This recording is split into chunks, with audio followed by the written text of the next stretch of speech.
El tema que nos va a ocupar en el día de hoy lo vamos a dividir en dos secciones. La número 1, que es esta que va a empezar ahora, y entonces luego haremos la conclusión del video como la parte número 2. Les quiero comentar el hecho de que las iglesias, las denominaciones y sus representantes no deben ocupar el lugar que solamente le pertenece a Dios. Dios trasciende las instituciones eclesiales.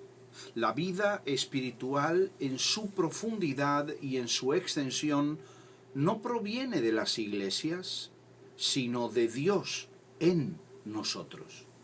El verdadero crecimiento y maduración espiritual comienza cuando entendemos y aceptamos el hecho de que el obrar de Dios es interno mucho más que externo.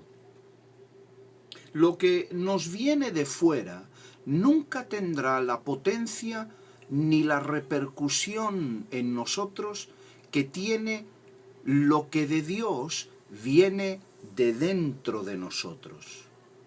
De ahí la famosa frase, y verdadera, de que Dios obra siempre de dentro hacia afuera. De la abundancia del corazón hablará la boca.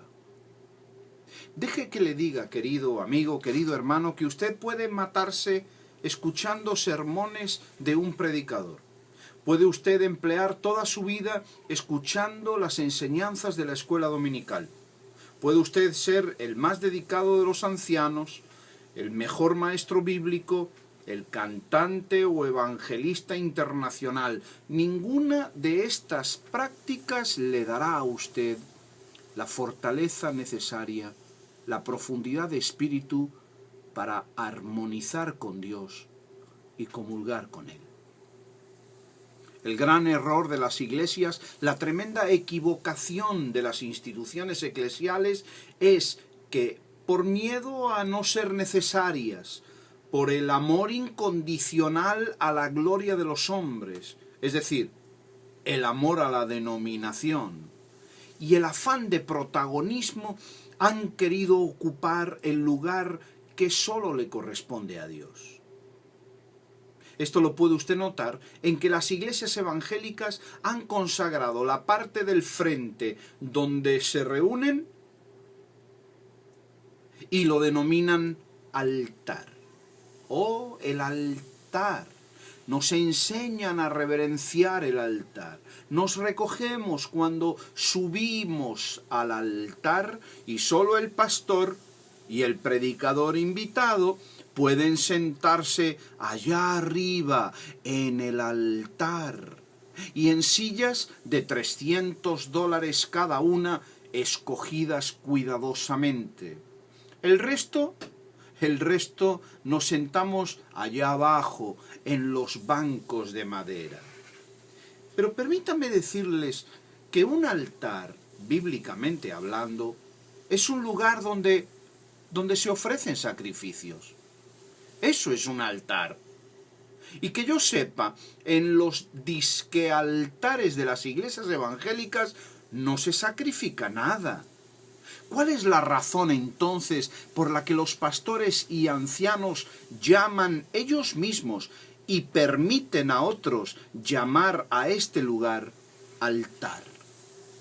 ¿No es acaso porque les interesa hacer creer que allá arriba, en el altar, hay una unción, hay una presencia, un ambiente santo que abajo, en los bancos del pueblo, no hay? Pero la presencia de Dios no está más en el altar o en las sillas de $300 que lo que está en los bancos. La realidad es que cuando los pastores y maestros evangélicos permiten y participan en este engaño, están defraudando la revelación bíblica y el verdadero Espíritu de Dios. El verdadero y genuino altar de Dios, mis queridos amigos que me escuchan amablemente, es nuestro corazón arrepentido.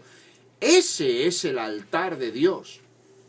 Y en este altar se sacrifica nuestra vida diaria por amor al Padre y a su ungido el Cristo.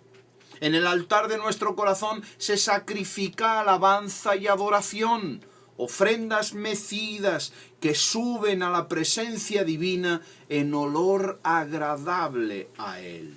Ese es el verdadero altar de Dios. El que nos presentan las iglesias denominacionales evangélicas es una pantomima que Dios no respeta. No respeta en lo absoluto. Este problema del altar se extiende a todo el lugar de reunión. Sin pudor alguno, los pastores y maestros evangélicos nos dicen que el local donde nos reunimos es la casa de Dios. Bienvenidos a la casa de Dios, dicen abiertamente. ¿Por qué hacen esto personas que conocen las Escrituras, que conocen la palabra de Dios, que conocen la Biblia?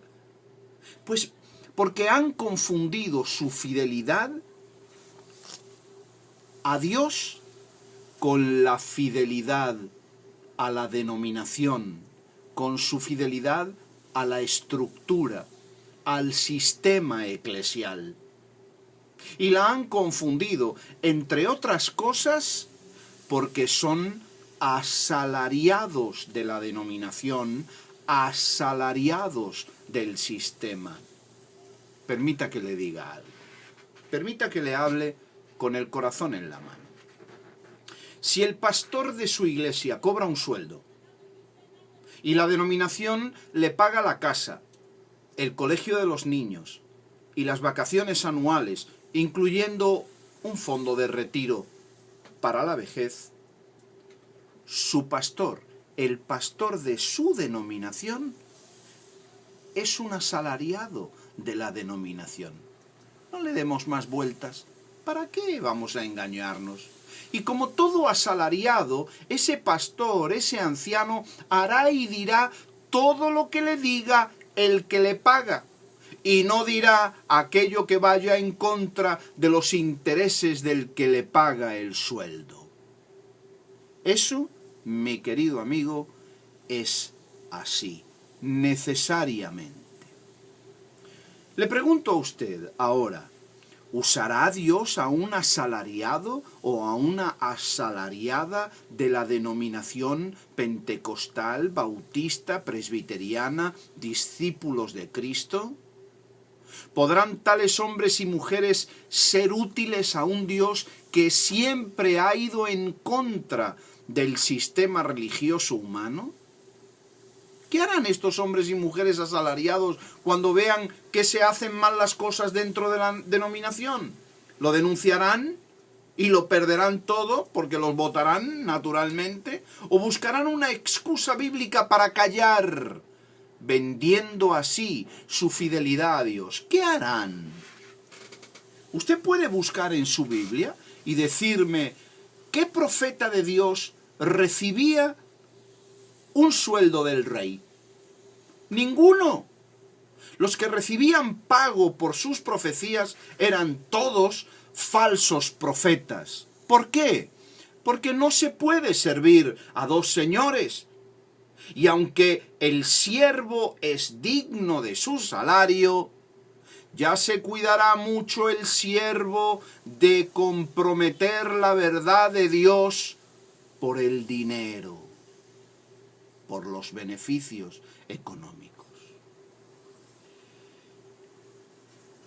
Pobre de aquel que Dios le ponga entre la espada y la pared y le pida responsabilidad de su fidelidad y le haga comprometer su fidelidad antes que con el dinero que recibe como pastor o como anciano o como maestro, le pida la fidelidad de decir la verdad de Dios, aunque ésta vaya en contra de sus propios intereses. Si ese es su caso, yo intercedo delante de Dios en este momento para que Dios le dé a usted la fuerza necesaria para ser fiel a aquel que nunca le traicionará. El siervo de Cristo ha de andar como Cristo anduvo. Y Cristo no tenía donde posar su cabeza. El Señor Jesucristo siempre se mantuvo limpio ante cualquier compromiso entre los hombres. Y así debemos ser nosotros. No hay otra manera de poder ser fiel a Dios. Tome usted sus decisiones, pero que esas decisiones nunca comprometan la verdad de Dios. Porque si usted cae en esa trampa, nunca, jamás podrá tener la dignidad de poder ser utilizado por Dios, a menos que renuncie a todo aquello que Satanás le ofrece.